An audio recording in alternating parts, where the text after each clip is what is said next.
KPBS On Demand is supported by the San Diego County Toyota dealers, offering a new 2025 lineup of vehicles at your local Toyota dealer, including a new Tacoma with turbocharged 4-cylinder engines and a hybrid powertrain option. The San Diego County Toyota dealers. We make it easy.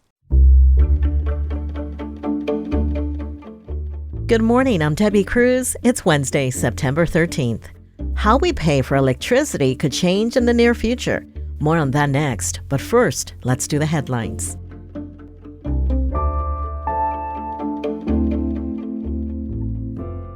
The CDC is recommending those 6 months and older get at least one dose of the latest COVID vaccines. Scientific advisors to the CDC reviewed the data and voted on the recommendation yesterday. The new shots are intended to prevent another surge in respiratory infections this fall and winter. The FDA approved the new round of vaccines from Moderna, Pfizer, and its partner BioNTech on Monday. The shots will be given as a single dose for most people, regardless of prior COVID-19 vaccination history. They will be free to most Americans until December of next year. Customs and Border Protection is again keeping hundreds of migrants in a makeshift outdoor camp. This after Border Patrol put around 400 migrants in a makeshift camp between the primary and secondary border walls back in April. The more than 300 migrants currently in the camp have no protection from the elements. The migrants are from all over the world, and the group includes many small children. Customs and Border Protection did not respond to questions from KPBS. Another member of San Diego Wave FC is joining the U.S. women's national team. Jaden Shaw was selected yesterday to participate in a couple of exhibition games against South Africa. The first is scheduled for September 21st in Cincinnati. This will be Shaw's first time playing with the main national team after playing for some of Team USA's youth teams. Wave teammates Alex Morgan and Naomi Girma will be joining her. Coming up, California regulators are mulling over big changes for electricity customers around the state. This is really about taking our existing rates and really changing how electricity is priced for customers. More on this story just after the break. KPBS On Demand is supported by the San Diego County Toyota dealers, presenting a new 2025 Tundra designed to combine performance and comfort with up to 437 horsepower and 10-speed automatic transmission. See your Toyota dealer, the San Diego County Toyota dealers. We make it easy.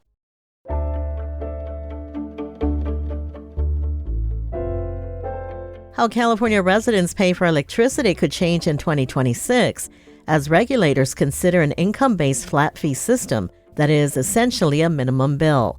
Environment reporter Eric Anderson says an administrative law judge is deciding how the state-mandated system will work. The California legislature is responsible for an unprecedented change to electricity bills, but don't try to find the lawmaker responsible. The adjustments to the state's Public Utility Code and Assembly Bill 205 were made during state budget talks. A stroke of a pen, a legislative vote, and the governor's signature created a move toward income-based utility fees.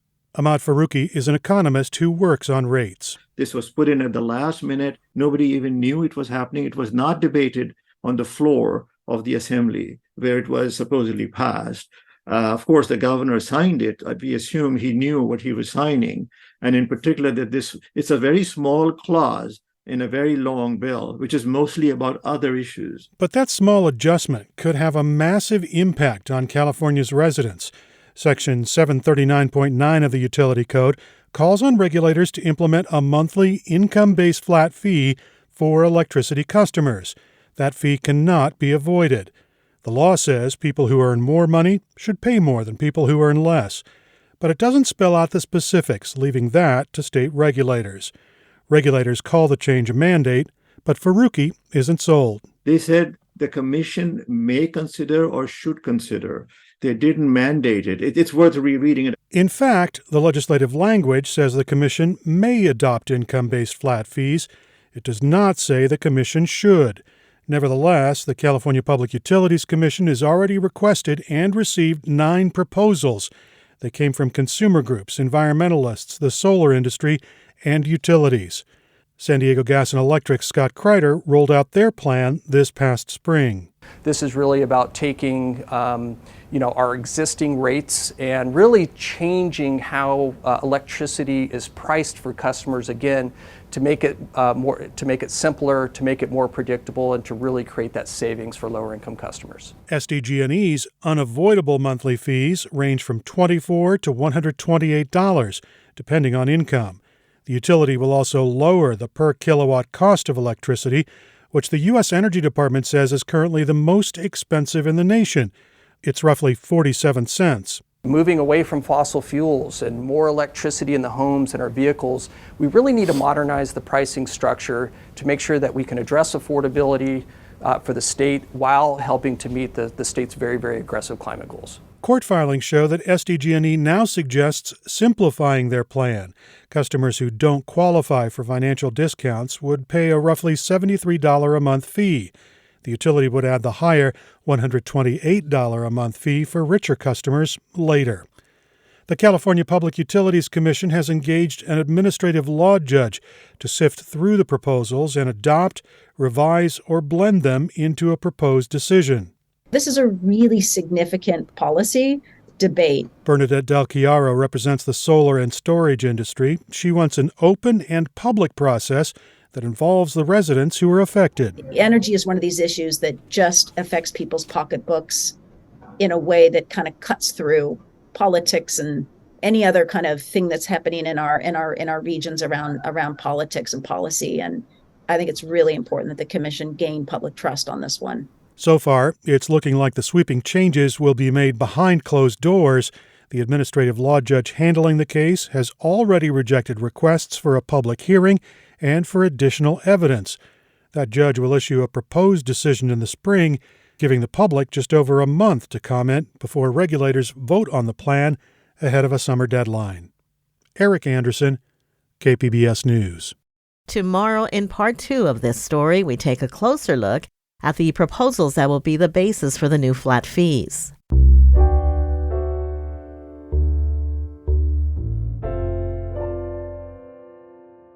The Brother Benno's Foundation provides food and resources to the Oceanside community, but in order for them to continue operating, the city has imposed a new set of conditions they must follow. North County reporter Tanya Thorne has the details. Oceanside's Planning Commission has added a new set of conditions to the operating permit for the Brother Benno's Foundation. Those conditions include more communication as well as the hiring of security and cleaning services in order for them to continue operating out of the business park on Production Avenue. Paul McNamara is the organization's new executive director and is also the former mayor of Escondido. It's expensive. We're nervous about it, of whether or not we can sustain the cost of that security. He says Brother Benno's took on the security and cleaning expenses to show their commitment to improving conditions in the business park, but it's an expense they can't float long term. A meeting between Brother Benno's property managers, city and law enforcement officials will take place this week to discuss possible collaboration on the costs of security. Tanya Thorne, KPBS News. While the pandemic is over, COVID-19 cases on school campuses are increasing.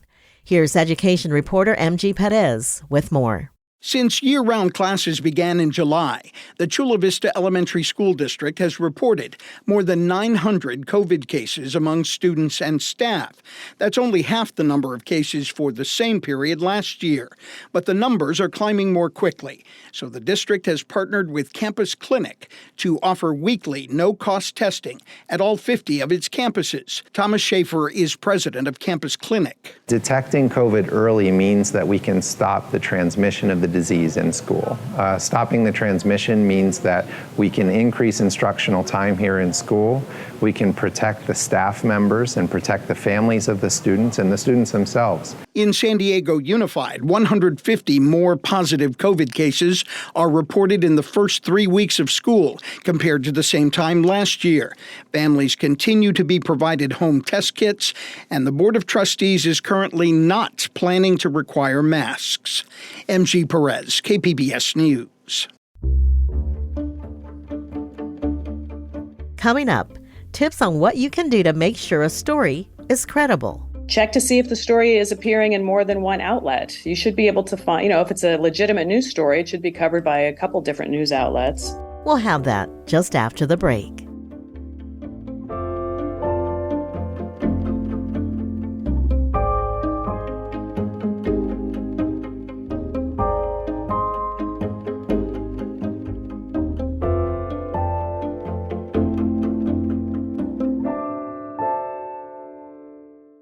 KPBS On Demand is supported by the San Diego County Toyota dealers, presenting a new 2025 Tundra designed to combine performance and comfort with up to 437 horsepower and 10-speed automatic transmission. See your Toyota dealer. The San Diego County Toyota dealers. We make it easy.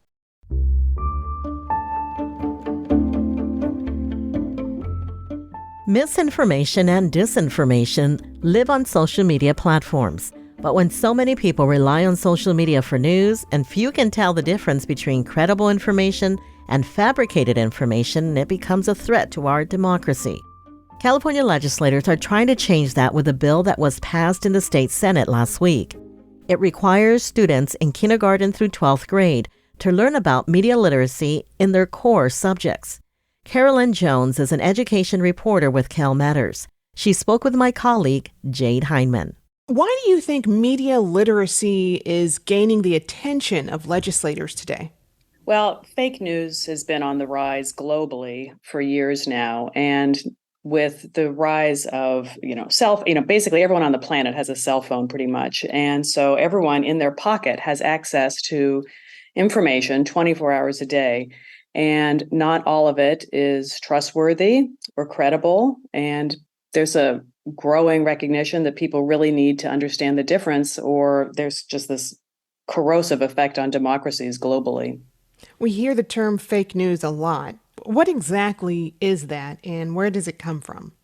Well, fake news would just be anything online that's just not true. And sometimes those things are, it's inadvertently not true, like someone accidentally, reposted something, or, sometimes it's inadvertent, but sometimes it's malicious. There's bad actors out there who are trying to subvert various causes or put their own causes forth. So it's really both things. And when we talk about fake news, that's what we're talking about. Okay. And there are actually two bills related to media literacy currently in the works in Sacramento. What can you tell us about AB 787? What would that do, and where does that legislation stand today? Sure. Assembly Bill 787 was sponsored by Assemblyman Jesse Gabriel from Woodland Hills. And that would survey school districts around the state about what their current standards are with media literacy, sort of where we stand. And then it would come up with a model curriculum to put forth statewide. That bill passed the Assembly and is currently in the Senate. Closer to the finish line is Assembly Bill 873, sponsored by Mark Berman. And that has passed the legislature and is poised to be signed by the governor soon, hopefully. Yeah, and so California did pass optional media literacy guidelines back in 2018. How would these latest statewide efforts change those? Well, what passed in 2018 were guidelines from the State Department of Education, kind of providing a roadmap for districts and schools and individual teachers even who wanted to teach media literacy. It didn't require anything, but it did offer resources and sample curriculums and so forth. This goes many, many steps further and would include media literacy in all subjects for all grades, starting, kindergarten all the way through 12th grade. And it would be incorporated into the standards, the curriculum standards that the state passes, and it would go into effect this January.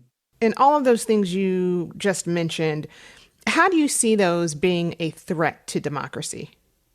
Well, I think they're a threat to democracy because if people aren't well informed about the issues that affect their communities, their families themselves, then they can't really make good decisions at the ballot box or beyond that even. So it's pretty fundamental to democracy. I think everyone would agree democracy only functions when citizens are well informed. How has the media literacy landscape changed in recent years? Well, I think it's just escalating with the rise of social media, and more students are, they're on their phones all the time, pretty much. And social media plays a larger role in the life of adolescents than it used to. And also, as the country becomes more polarized, and we're about to enter this divisive election season, I think that the importance of critical thinking and good media literacy skills is more urgent than ever. Yeah. And I mean, so the effort right now is really to teach students so the next generation is prepared. What about voters? What about people who are voting right now? Well, there's things that everybody can do really simple, easy things that everybody can do to know if a story is real or not. One of them is, check the byline. Is there a byline? Can you contact the reporter? Check the date on the story. Is the story 10 years old? Check the URL. Sometimes on fake news stories, the URL will be very similar to a news outlet you recognize, but it might have one letter different. Instead of like NewYorkTimes.com, it would be NewYorkTimes.co, for example. So check that. Check to see if the story is appearing in more than one outlet. You should be able to find, if it's a legitimate news story, it should be covered by a couple different news outlets. And check the sources. Sometimes reporters will link to original source material in the stories where you can check the facts yourself. So those are simple things that everyone can do to find out if what they're reading is real or not. Oh, and one more important thing, common sense. If you read a story and it just doesn't seem right to you, it might not be right. That was Carolyn Jones, a K-12 education reporter with Cal Matters, speaking with KPBS Midday Edition host Jade Hindman. That's it for the podcast today. As always, you can find more San Diego news online at kpbs.org. I'm Debbie Cruz. Thanks for listening and have a great Wednesday.